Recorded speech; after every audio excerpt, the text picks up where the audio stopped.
Hello, my friend. Welcome to your sleep story. My name is Stephen Dalton. I'm an Irish storyteller, and it's my great privilege to be the voice that you listen to as you go to sleep tonight. I don't know about you, but I always romanticize those grand old English houses, the ones in the countryside with a beautiful garden to match. Well, I decided to write a story tonight inspired by a grand old house with a beautiful garden, and it's a story about the two people who live in that world. One, the lady in the grand house, and the other, the gardener who looks after the garden. This is a very simple, descriptive story of their simple interactions and the world in which they inhabit. It's perfect for falling asleep to, and I really hope you like it. But first, let's do the relaxation session, which will take a few minutes before tonight's sleep story. I'm going to count down from 10 to 1, and as I do, allow yourself to let go more and more. 10. Feel the support of the bed beneath you, or the floor, or whatever you lie upon tonight. And beneath what you lie upon, feel a deeper support. The support of the earth, our home,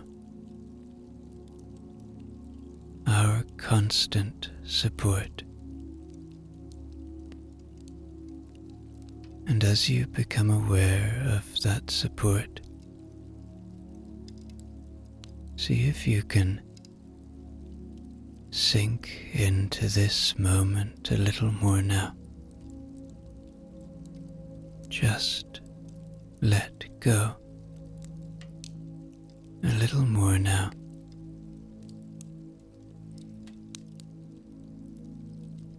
Nine. You are safe. Allow my voice to be an anchor of safety tonight. To be a friend, to be a gentle guide, a guide that only ever brings you to safe places, to warm and cozy places, to places that enable and support your sleep. Trust that my voice is a friend tonight.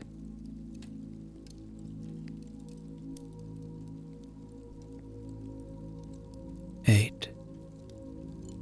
Feel into your body now. Notice where you might still be holding tonight. Notice where you may have pain or tingling or tension. Notice anything. Maybe you feel something in your feet or in your lower legs or your thighs or your belly, your chest, shoulders, your neck, your back, arms, hands, maybe you're like me and you hold tension in your face. Just see if you can soften a little now. This is a time for kindness to yourself and to your body.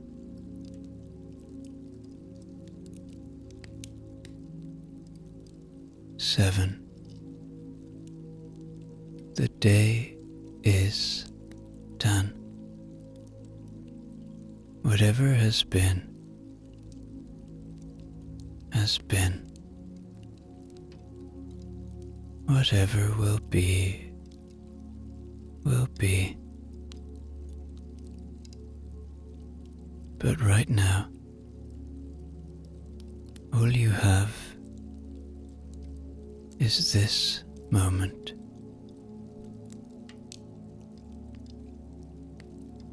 Your thoughts can't change what has gone before.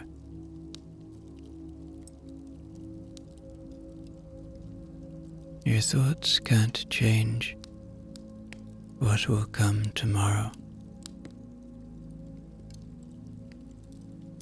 Your brain needs rest now.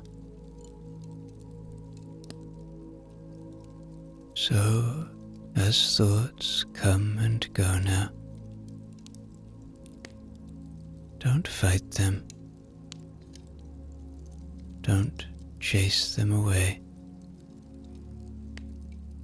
See them for what they are. Thoughts.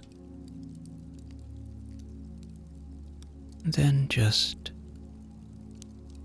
watch them go like leaves floating away on a moonlit river, or clouds passing through a starlit sky.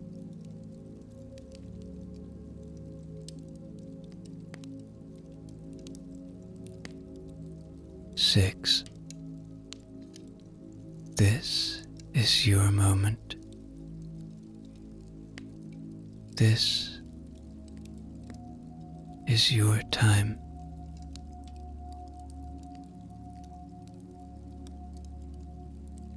You have earned this moment of kindness to yourself.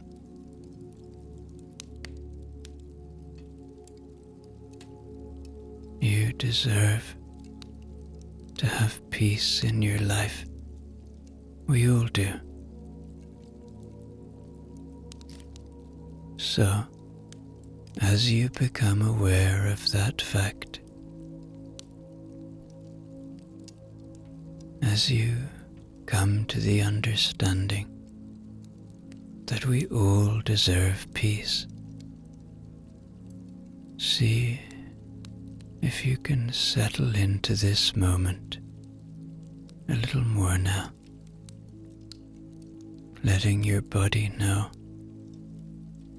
that it's really time for rest.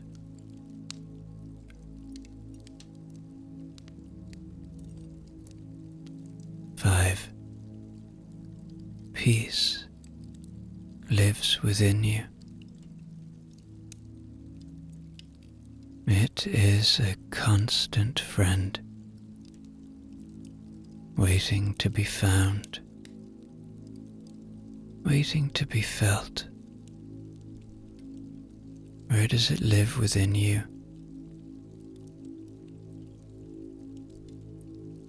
Maybe it's in your heart. Maybe it's in your head. It's up to you to find it. But I promise you it's there.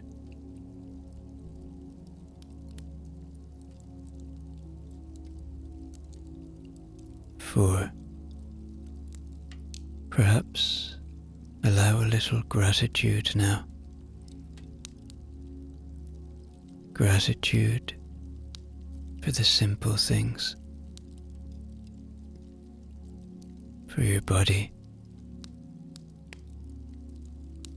for the shelter you have tonight, for the ones you love and who love you,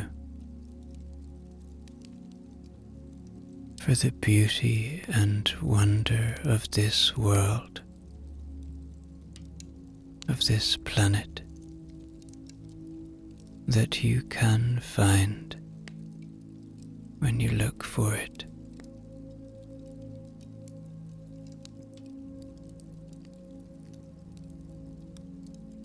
Three, begin to engage with your imagination now. Begin to see a beautiful, old, stately home in the picturesque English countryside. A place of great peace with a magnificent garden. 2. Checking in with your body one more time now. Finding the places you are holding still. And allowing yourself to give in, to allow the tension to ease away.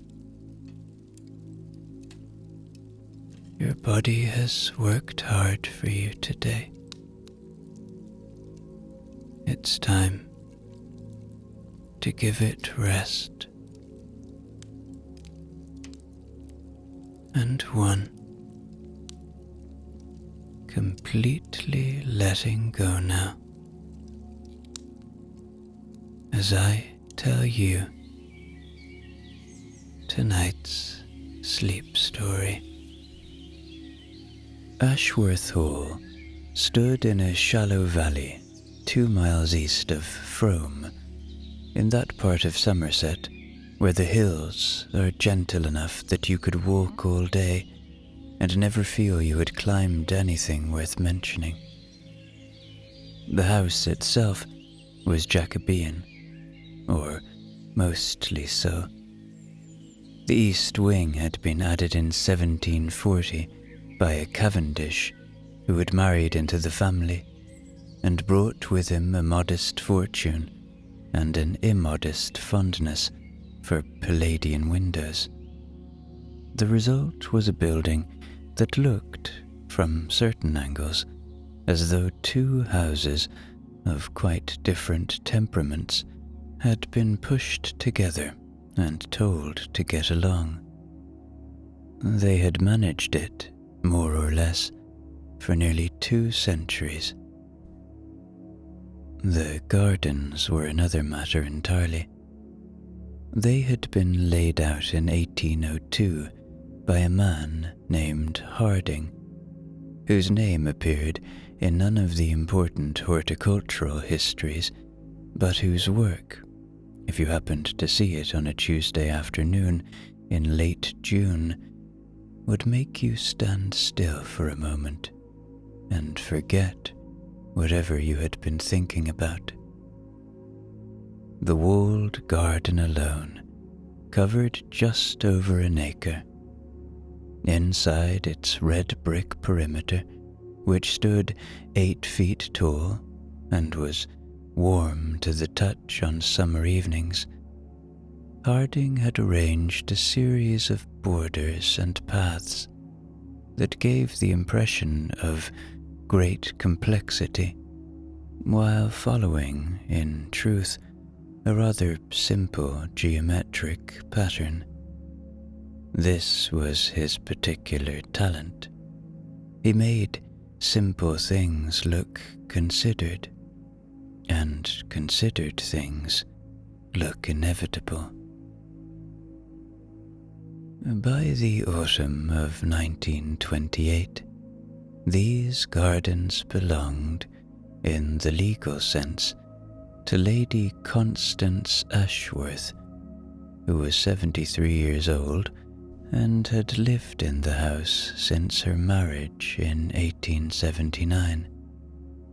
In every other sense, the sense that mattered, if you asked either of them, which nobody did, the gardens belonged equally to Arthur Finch, who had been head gardener at Ashworth Hall since 1903, and who was, at the time our story begins, 68 years old, 5 feet 9 inches tall, and in possession of a tweed cap that he had purchased from a shop in Wells in 1912, and had worn every working day since, excepting Sundays and the 4 days in 1917 when he had been in bed with influenza.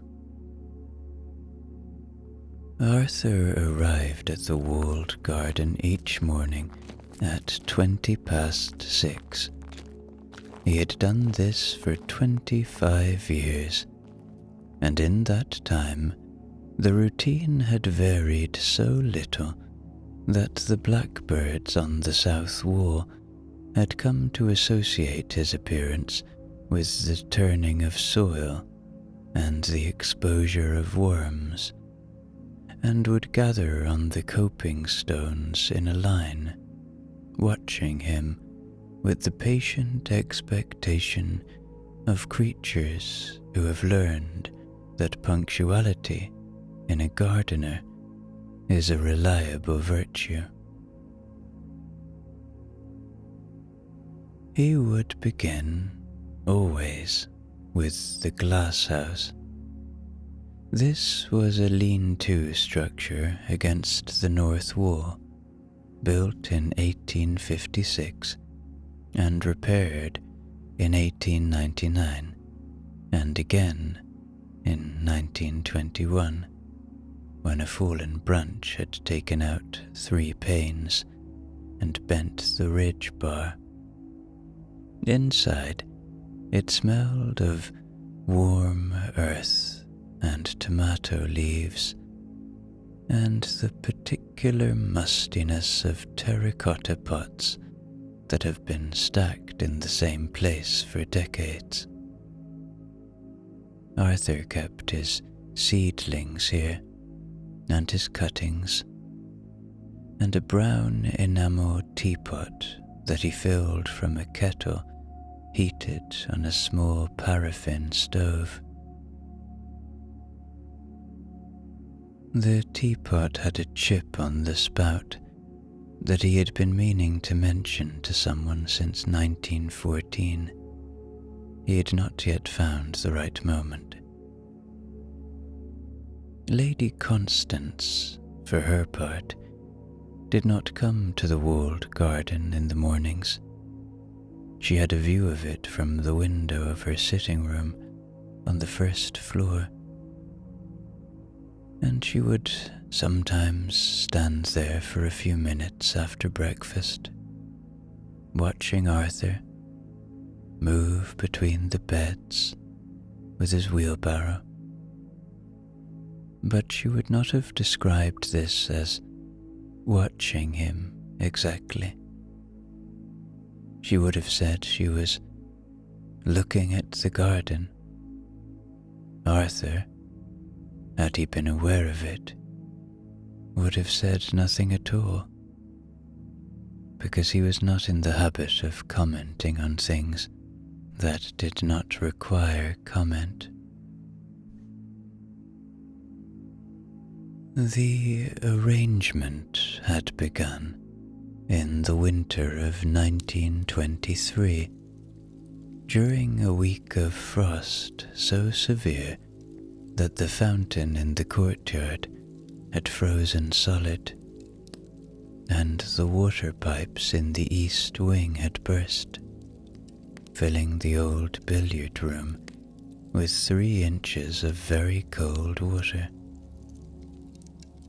Arthur had come to the house on the Tuesday evening to report that the cold frame near the potting shed had cracked, and that he had covered the remaining frames with sacking and straw, but could not guarantee the survival of the hellebore seedlings. Lady Constance had thanked him, and because the hall was cold and the drawing-room fire was lit, had asked if he would like a cup of tea before walking back to his cottage. He had said yes. He had drunk the tea, Assam, with milk, no sugar, sitting in a chair by the fire,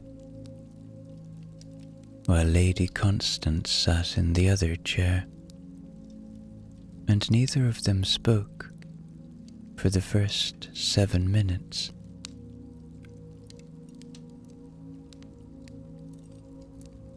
Then, Lady Constance had said that she thought the winter jasmine on the south terrace was looking particularly good this year, and Arthur had said that it was, and that he had pruned it hard in March, which accounted for it. They had then discussed the jasmine for another 4 minutes, and Arthur had finished his tea and gone home. The following Tuesday, Lady Constance had sent a message to the potting shed asking whether Arthur might come to the house at 7 o'clock to discuss the spring planting. He had come. There had been tea again, and the fire, and a conversation about daffodil varieties that lasted 35 minutes. The Tuesday after that, no message was sent, but Arthur appeared at the drawing-room door at 7 o'clock, and Lady Constance had already asked Mrs. Barrow to set out 2 cups.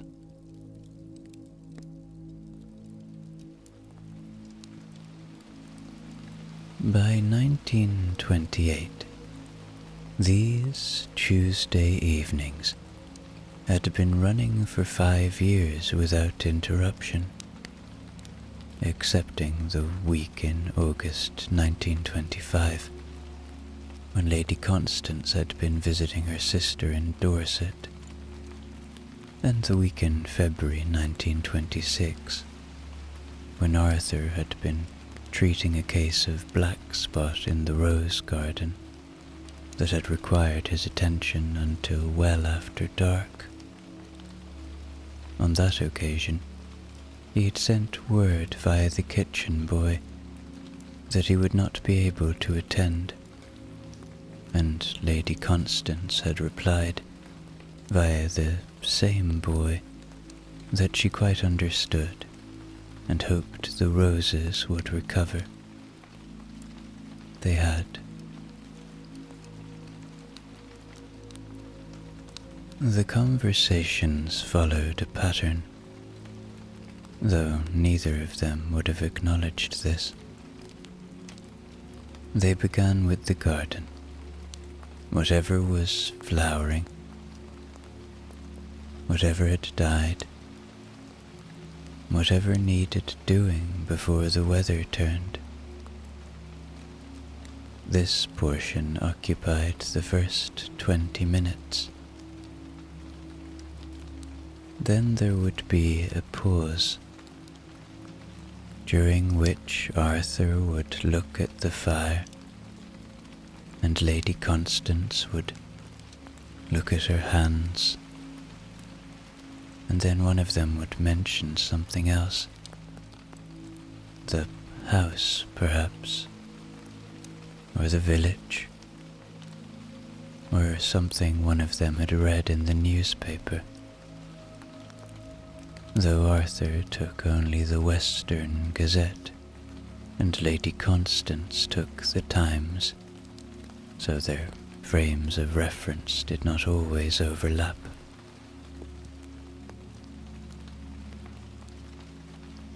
On the evening of the 14th of October, 1928, which was a Tuesday, and therefore their regular evening, the fire was particularly good. Arthur had noticed this upon sitting down, but had not mentioned it, because he was not in the habit of complimenting fires.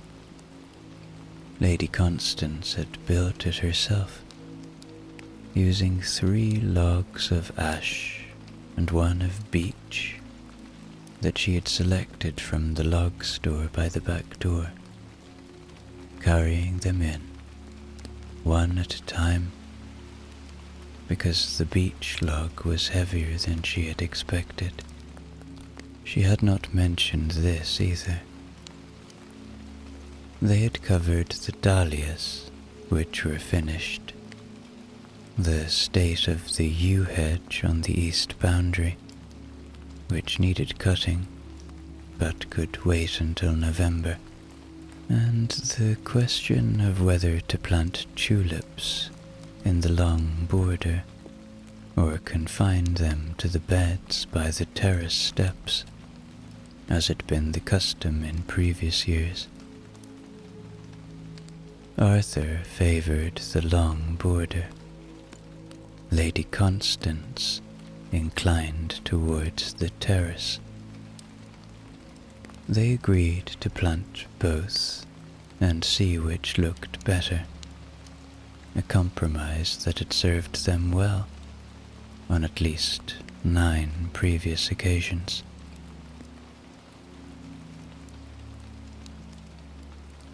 Then Lady Constance said, "My husband planted an oak tree in the lower meadow in 1906. Do you remember?" Arthur said that he did. He had helped dig the hole. It had taken most of a morning because they had hit clay at 2 feet and had to work around it.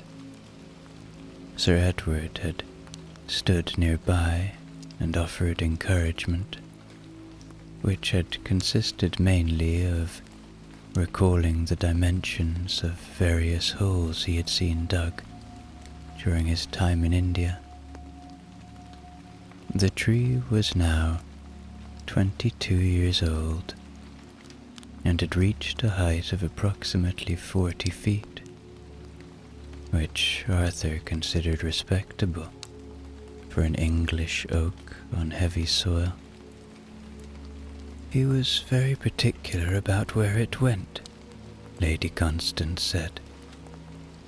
He spent 3 days walking around the meadow with a stick, putting it in the ground, and then taking it out and putting it somewhere else. I watched him from the bedroom window. On the 3rd day he came in for lunch and said he had found the spot. It was 6 feet from where he had first put the stick on the first morning. Arthur said that this did not surprise him. He had known Sir Edward to spend a similar amount of time deciding where to place a garden bench. The bench was still there, on the west lawn, and had not been moved since 1908. On wet days, when the rain came in from the west and settled over the valley, with the unhurried persistence that is particular to Somerset weather in November, Arthur would work in the potting shed.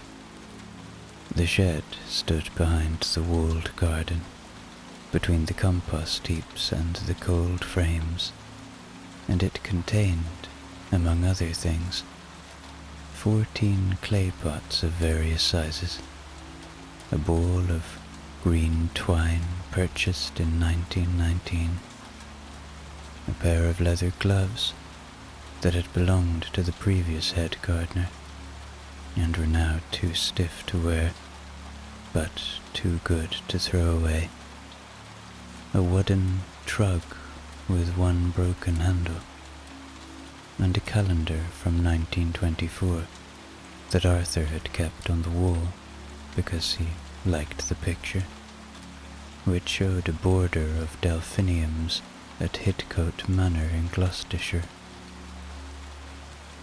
The shed had a tin roof, and the sound of rain upon it was a thing that Arthur had grown accustomed to, in the way that one grows accustomed to particular qualities of a room in which one has spent a great deal of time.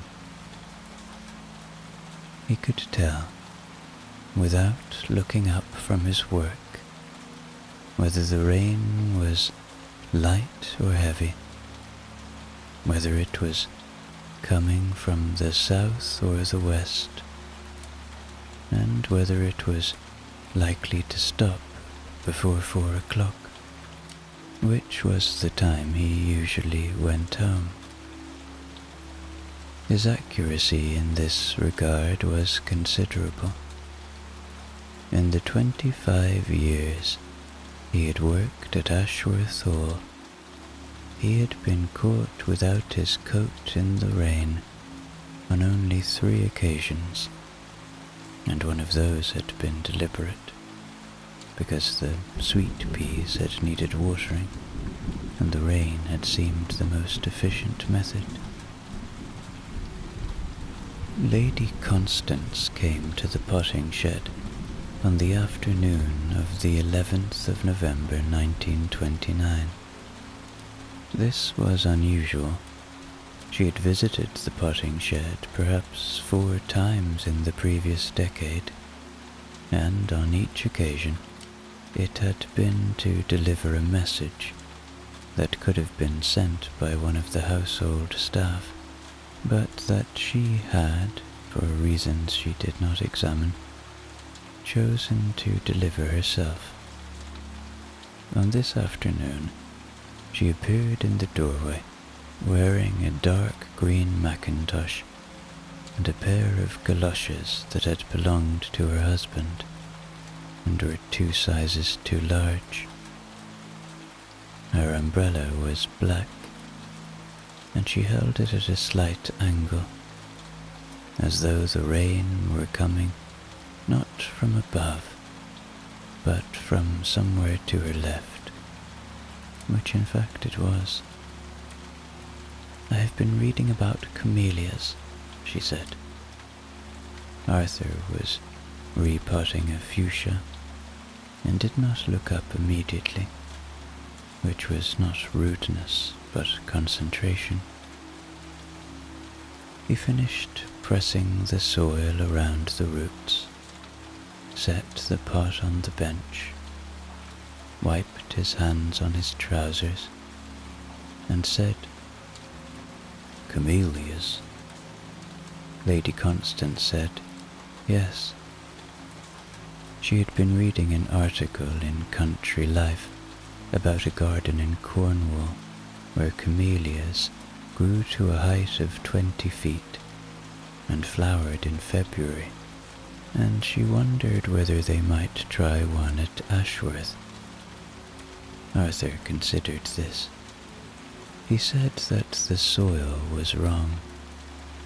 Camellias wanted acid conditions, and the soil at Ashworth was chalky, particularly in the beds along the east wall, where it was so alkaline that even the hydrangeas came up pink instead of blue. Lady Constance asked whether anything could be done about this. Arthur said that you could dig out of a bed and fill it with ericaceous compost, and it would work for a year or two, but the chalk would creep back in.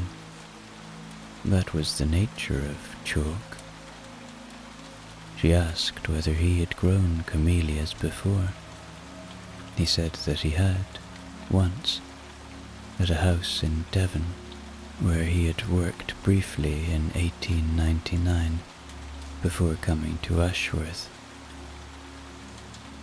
The soil there had been acid enough to grow rhododendrons the size of small buildings. He had not particularly liked it. Too much shade.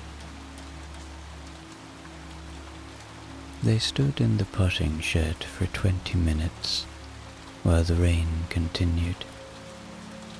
Lady Constance sat on an upturned crate that Arthur cleared of seed packets, and Arthur remained standing, because there was only one crate, and offering it to her had seemed the natural thing to do.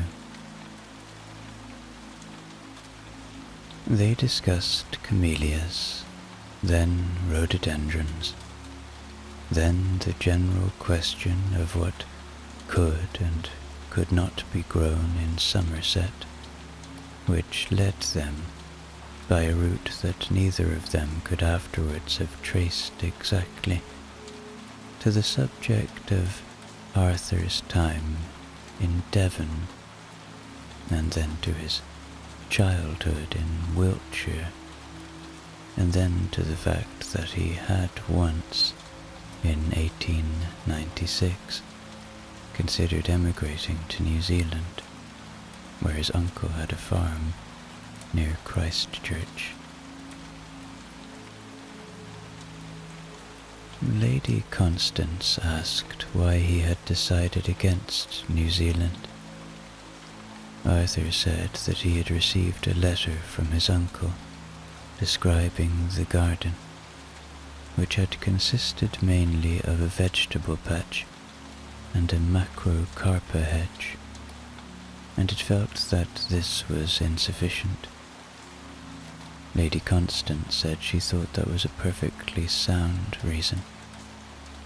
Arthur said he had thought so too, at the time, and had not revisited the decision since, which was, he felt, a good indication that it had been the right one. When the rain eased, at 10 minutes past 3, Lady Constance stood up from the crate, brushed down her mackintosh, and said that she should go back to the house. Arthur said that the rain would return by 4. Lady Constance said she would walk quickly. She did, crossing the courtyard with her galoshes, making a sound on the wet gravel that Arthur could hear from the potting shed doorway, where he stood and watched her until she reached the kitchen entrance and went inside without looking back. The rain returned at 8 minutes to 4, which was 12 minutes earlier than he had predicted, a margin of error he found mildly irritating. At the bottom of the lower meadow, beyond Sir Edward's oak tree and the fence that separated the garden from the farm, there was a brook. It was not a significant brook.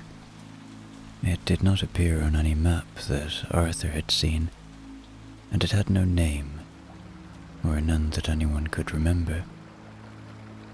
It ran for perhaps 200 yards through a shallow channel edged with alder and hazel, before joining a larger stream that eventually found its way to the River Frome, 3 miles to the north. In summer it was barely a trickle. In winter, after sustained rain, it rose enough to cover the stepping stones that someone, possibly Harding, Possibly an earlier gardener whose name was lost had placed it at the point where the path from the meadow continued into the wood beyond. Arthur walked down to the brook most afternoons, unless the weather was very bad, or the work in the garden would not allow it. It was a walk of about 8 minutes from the potting shed, down the sloping path, past the compost heaps, through the gate, across the meadow where the grass was kept long for hay in June, and down through the alders to the water. He had no particular reason for going. He did not fish. He did not sketch. He simply stood by the water for 5 or 10 minutes, listening to it move over the stones, and then walked back. If asked, he would have said that it cleared his head, but he would not have been able to explain what it cleared his head of, because he was not aware of anything being in it that should not have been there. In January 1930, after a week of hard frost that had turned the puddles in the courtyard to sheets of grey ice and rimmed every twig and blade with white, Lady Constance asked Arthur, during their Tuesday evening, whether the brook had frozen. Arthur said it had not. Moving water, he explained, froze only in exceptional cold, and this frost, while sharp, was not exceptional. He had seen the brook freeze once in February 1912, when the temperature had dropped to below freezing. For 6 consecutive days, a heron had stood on the ice looking confused, or as confused as a heron was capable of looking, which was not very, because herons maintained the same expression regardless of circumstances. Lady Constance laughed at this, a small laugh that she covered quickly with her hand, as was her habit. Then she asked whether she might walk down to the brook one afternoon. Arthur said that she might, of course. It was her brook.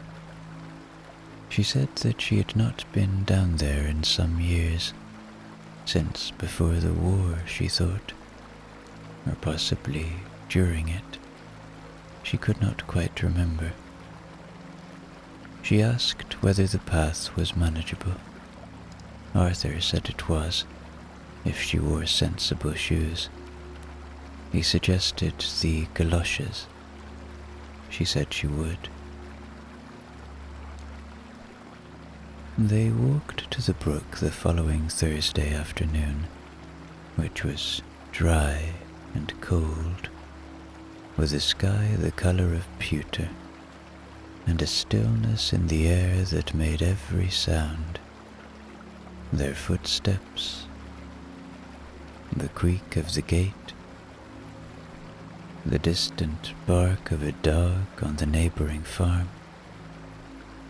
It made all these sounds carry farther than it would on an ordinary day. Lady Constance wore her mackintosh and the galoshes, and a woolen scarf that she had knitted herself in 1916, as part of a project to send comforts to soldiers, but which she had kept because she had made it too short to be of practical use to anyone engaged in warfare, and had felt embarrassed to send it. They stood by the brook for 12 minutes. Arthur knew this because he had a pocket watch that he consulted twice, once when they arrived, and once when Lady Constance said she supposed they ought to go back. During those 12 minutes, they observed a wren on a hazel branch 3 feet above the water, the partial remains of a moorhen's nest from the previous spring, lodged between 2 stones, and the movement of the water itself, which ran clear over a bed of brown and yellow pebbles, and made a sound that was constant, but never quite the same from one second to the next. Lady Constance said it was a lovely spot. Arthur agreed.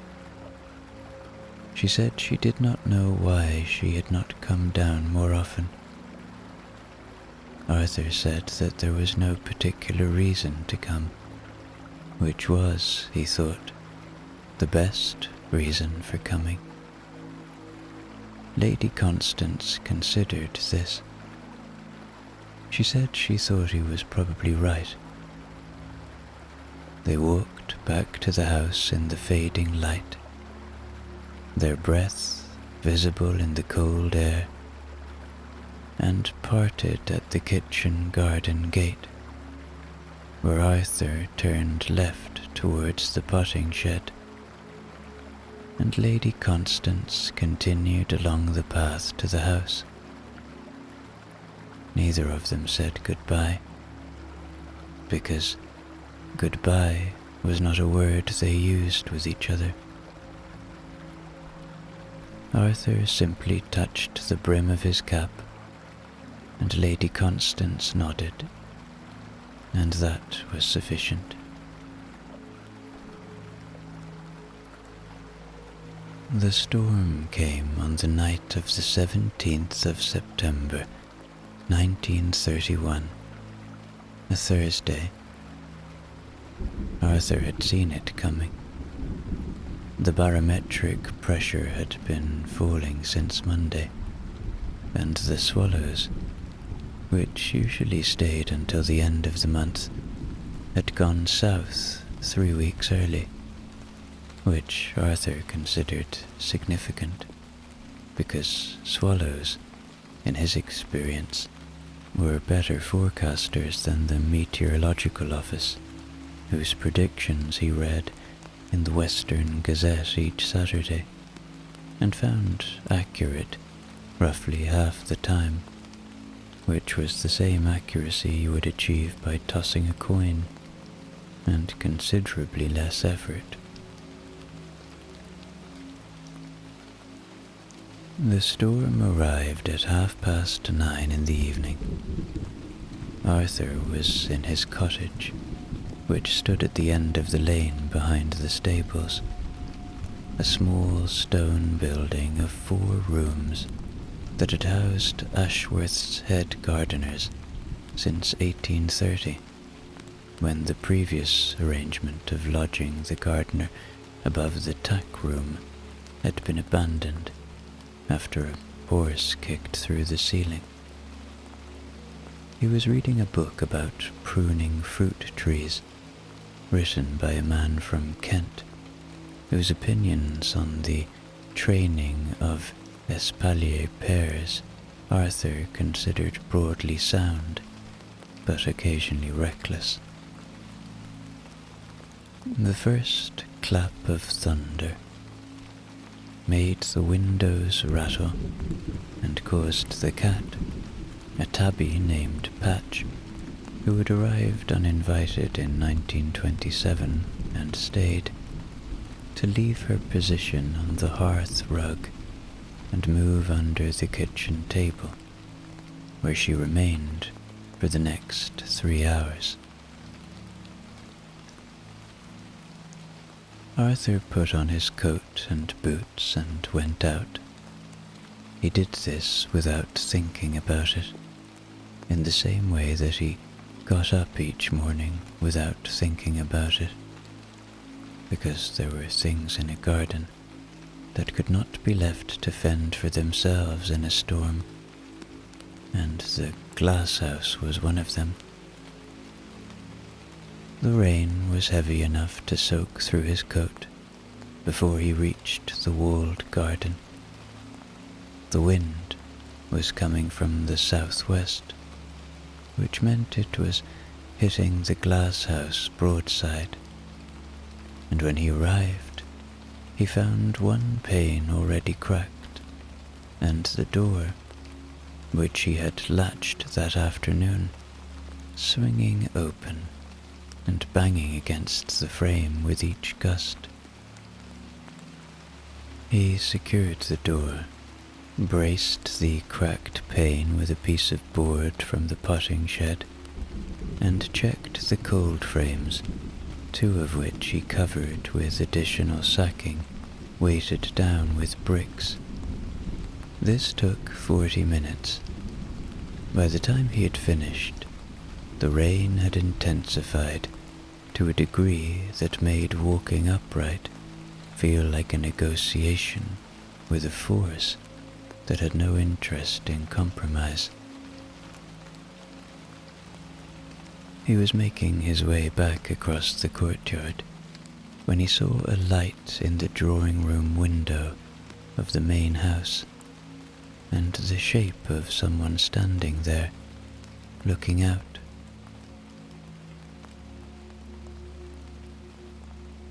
The following morning, which was clear and cold and still, with the particular washed quality that follows a heavy storm, Lady Constance came to the walled garden at 8 o'clock. Arthur was already there, surveying the damage. The beech tree on the south lawn had lost a major branch. The pergola by the rose garden had shifted on its foundations. 2 sections of fencing along the lower meadow were down. Inside the walled garden, the damage was less severe. Some dahlias flattened, a climbing rose torn from its wires, and the cracked pane in the glass house, which Arthur had already measured for replacement. He had written the dimensions on the back of a seed packet, 14 inches by 22. Lady Constance stood beside him while he catalogued the damage, which he did methodically, walking the garden in a clockwise direction and noting each thing in a small notebook that he kept in his breast pocket. She did not offer opinions or suggestions. She simply walked with him, stopping when he stopped, moving on when he moved on, and occasionally holding a branch aside so that he could pass. When they had completed the circuit, Arthur closed his notebook and said that it could have been worse. Lady Constance agreed. She said she had watched the storm from the drawing-room window and had seen him cross the courtyard in the dark. She had thought about sending someone to help, but had decided against it because she knew he preferred to work alone, and because, by the time she could have roused anyone, he would have finished. Arthur said that was probably true. He put his notebook back in his pocket and looked at the garden, which was wet and dishevelled and, in places, quite badly damaged, but which was, underneath all of that, the same garden it had been the day before, and would be the same garden again once the work was done. he told Lady Constance that he would start with the beech tree. She said that seemed sensible. Then she went back to the house, and Arthur fetched his saw from the potting shed and began.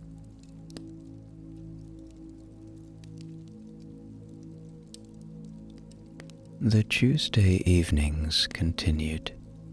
By 1932, they had become so established that Mrs. Barrow, who had been cook and housekeeper at Ashworth Hall since 1910, would prepare a tray without being asked. A pot of Assam tea, 2 cups, a small jug of milk, and, on certain occasions that followed a pattern Mrs. Barrow had identified but never articulated, a plate of shortbread that she made from a recipe given to her by her mother in 1903. The shortbread was very good. Arthur had once said so in 1926, and had not repeated the compliment because he felt that repeating compliments diminished them. The range of their conversation had widened over the years, though it still began and ended with the garden. Between those 2 fixed points, they had, by Arthur's rough calculation, discussed the weather on perhaps 400 separate occasions, the village and its inhabitants on at least 100, the house and its history on 60 or 70, the war on 5, each time briefly and with care, and the subject of death on 3, though they had approached it indirectly and from a sufficient distance that it might not have been recognizable to an outside observer as the subject it was. In the winter of 1932, Lady Constance told Arthur that she had been having the same dream for several weeks. In the dream, she was walking through the walled garden in summer, and everything was in flower. The roses, the delphiniums, the sweet peas, the lavender along the path, all of it at once, which was, as Arthur would have pointed out, and did point out, botanically impossible. She said she knew that, but in the dream it did not seem to matter.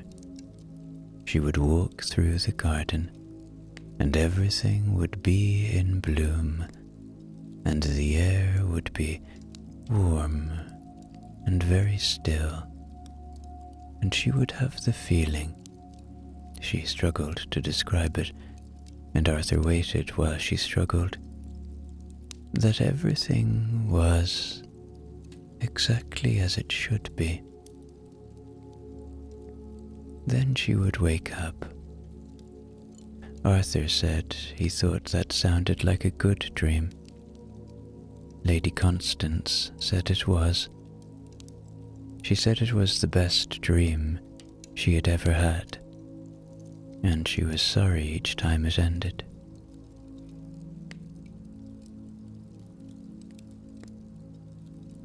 In the spring of 1933, Arthur fell ill. It was not serious, a chest infection that the doctor in Frome treated with a course of medicine and the instruction to stay indoors for a week. Arthur stayed indoors for 4 days, then returned to work on the 5th because the seedlings in the glasshouse needed pricking out and would not wait for his lungs to clear. He had a cough that lasted through April and into May, a dry, persistent sound that could be heard from the far end of the walled garden on quiet mornings. During the 4 days of his absence, Lady Constance went to the walled garden each morning and watered the glasshouse. She did this wearing her gardening gloves, which were made of cream-coloured cotton and had never been used for gardening before. She used the wrong watering can, the large galvanized one that Arthur kept for outdoor work, rather than the small copper one with the fine rose that he used for seedlings. And she watered too heavily, so that several trays of lobelia sat in puddles for 2 days and had to be rescued when Arthur returned by tipping them out and letting the compost dry. He did not mention this.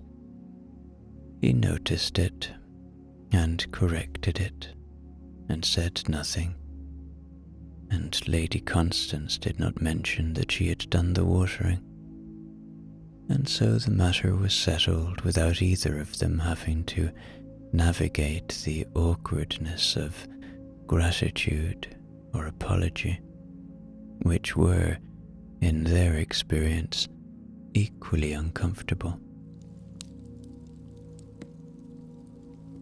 On the Tuesday evening following his return, Lady Constance asked how he was feeling. Arthur said he was well enough.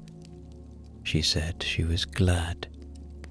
There was a pause of approximately 40 seconds, during which the fire made a sound like a small branch breaking, and then Lady Constance said that the garden had seemed very quiet without him. Arthur said that he imagined it had. Gardens were quiet places by nature, and the absence of the one person who was usually in them would make them quieter still. Lady Constance said yes, that was what she had meant. Arthur drank his tea.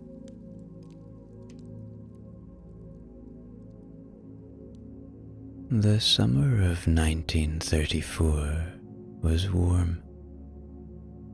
Arthur noted in his diary, which was not a personal diary but a gardening diary, in which he recorded temperatures, rainfall, planting dates, and the first and last appearance of various species, and in which personal matters appeared only when they intersected with horticultural ones, that June of that year produced only 4 days of rain, and that the temperature exceeded 25 degrees Celsius on 3 occasions, the highest being 29 degrees on the 21st, which was the longest day, and also the day on which the first sweet peas of the season opened on the south-facing wall of the kitchen garden.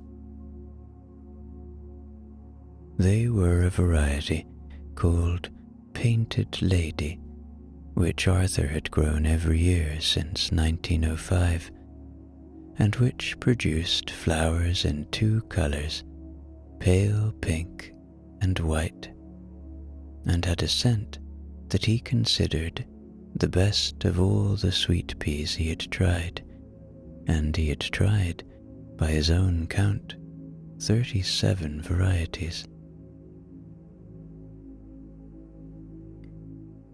Lady Constance spent more time in the garden that summer than she had in previous years.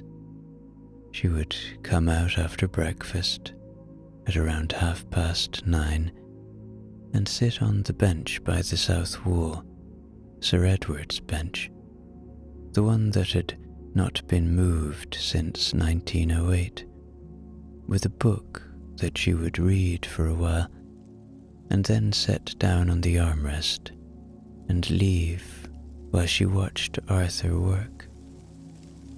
She did not offer to help, and Arthur did not ask for help, and this arrangement suited them both.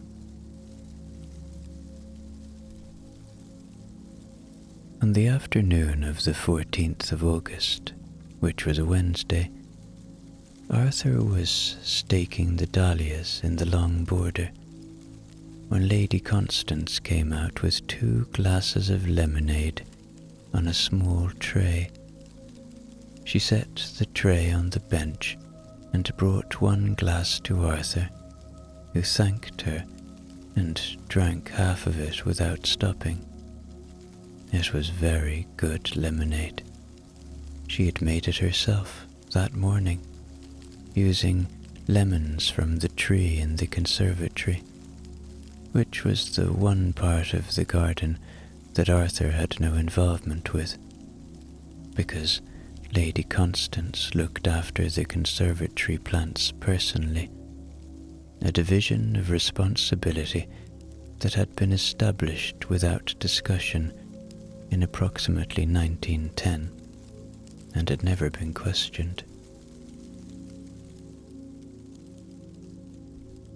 They stood together at the edge of the long border, drinking lemonade and looking at the dahlias, which were at their peak, great, heavy-headed blooms in crimson and orange and pale yellow, and a dark purple that was almost black, each one held upright on a bamboo cane, tied with the green twine from the potting shed.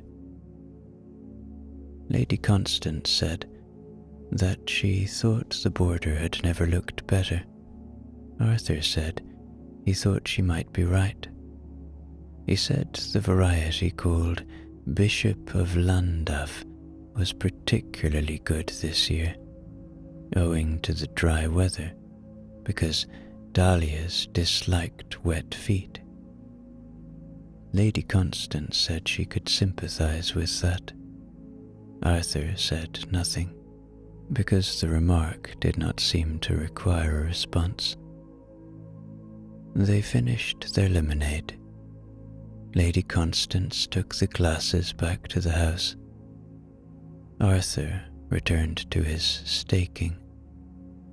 The afternoon continued, warm and still, with the shadows lengthening across the lawn, and the swallows, not yet departed this year, cutting low arcs above the meadow, and the sound of the brook, just audible from the garden, if the wind was in the right direction, and you knew to listen for it, carrying on as it always did, over the stones, through the alders, towards the river and beyond. On the Tuesday evening of that week, the 20th of August, they sat by the fire. The evening was mild, but the warmth was comfortable and needed.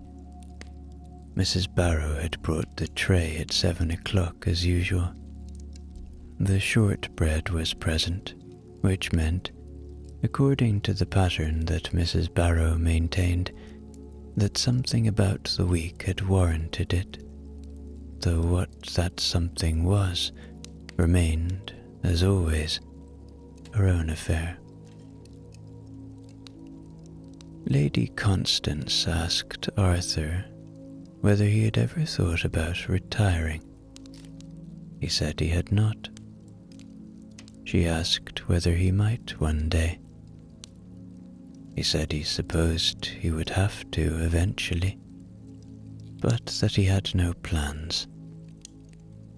He was 74 years old, and his knees were not what they had been, and his back gave him trouble in cold weather, but he could still dig a bed and push a wheelbarrow and prune a rose.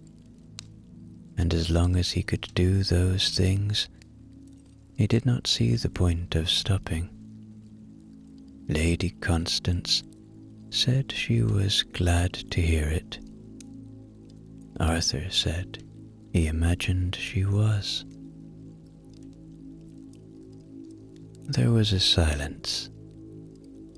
Outside, the last of the daylight was leaving the garden, and the sky above the yew hedge was a pale, clear blue that would darken over the next hour to the deep blue and then the black of a summer night.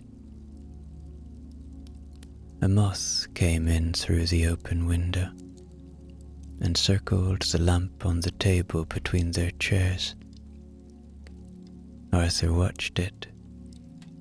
Lady Constance watched it. Neither of them moved to shoo it away. After a minute, it found its way back to the window and disappeared into the warm dark. Lady Constance said, "I should like the garden to go on, Arthur. After I am gone, I mean. I should like someone to keep it as it is." Arthur said he understood. He said that gardens went on, generally, if someone cared for them. The bones of a good garden, the walls, the paths, the structure of the beds, would last 100 years if they were maintained. The plants would change, because plants always changed. But the garden itself, the idea of it, would remain. Lady Constance said she found that comforting. Arthur said he did too. He finished his tea at 20 minutes to 9 and stood up. Lady Constance remained in her chair. She said good night. Arthur touched the brim of his cap and went to the door. At the door he paused and said that the sweet peas would need cutting in the morning, and would she like him to bring some to the house? Lady Constance said that would be very kind. Arthur nodded once and went out into the evening, down the corridor, through the kitchen, and out the back door into the garden, where the air smelled of warm earth and lavender, and the last of the day's heat was rising from the gravel path, and the first stars were showing above the roof of the house, faint and steady, as they had for as long as the house had stood, and would for a good while longer.